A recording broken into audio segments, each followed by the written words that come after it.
మన ఆంధ్రప్రదేశ్లో medical education department నుంచి కాంట్రాక్ట్ మరియు అవుట్సోర్సింగ్ విధానంలో జాబ్ నోటిఫికేషన్ విడుదలైంది. ఇందులో మొత్తం 60 పోస్టులు ఉన్నాయి. 10th class, inter, diploma, ITI degree చదివిన వారు 26 డిసెంబర్ నుంచి జనవరి 9 వరకు అప్లై చేసుకోవచ్చు. అయితే ఈ నోటిఫికేషన్ ఈస్ట్ గోదావరి జిల్లా నుంచి వచ్చింది. రాజమహేంద్రవరంలోని ప్రభుత్వ మెడికల్ కాలేజీ మరియు గవర్నమెంట్ టీచింగ్ జనరల్ హాస్పిటల్లో పోస్టులు ఖాళీగా ఉన్నాయి. ఇక్కడ స్క్రీన్ మీద చూడొచ్చు కాంట్రాక్ట్ అవుట్సోర్సింగ్ పోస్టులు ఎన్ని ఉన్నాయో. ఇక్కడ స్క్రీన్ మీద చూడండి, ఏ పోస్ట్ ఏ క్వాలిఫికేషన్ ఉండాలో క్లియర్గా ఉంది.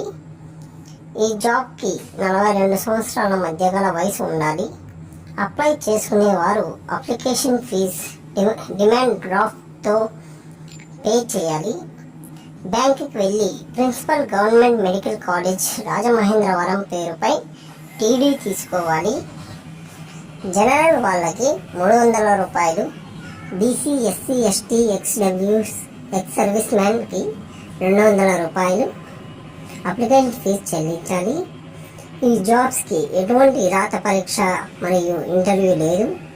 ఎలా ఎంపిక చేస్తారో స్క్రీన్ మీద వేస్తున్నానో చూడండి. ఈ జాబ్కి ఎలా అప్లై చేయాలంటే మీ సర్టిఫికేట్స్ మరియు నోటిఫికేషన్లో అప్లికేషన్ ఫామ్ ఫిలప్ చేసి మీరే నేరుగా వెళ్ళి గవర్నమెంట్ మెడికల్ కాలేజ్ రాజమహేంద్రవరంలో ఇవ్వాలి.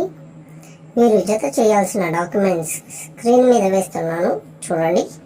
ప్లీజ్ లైక్, షేర్, సబ్స్క్రైబ్ చేసుకోండి.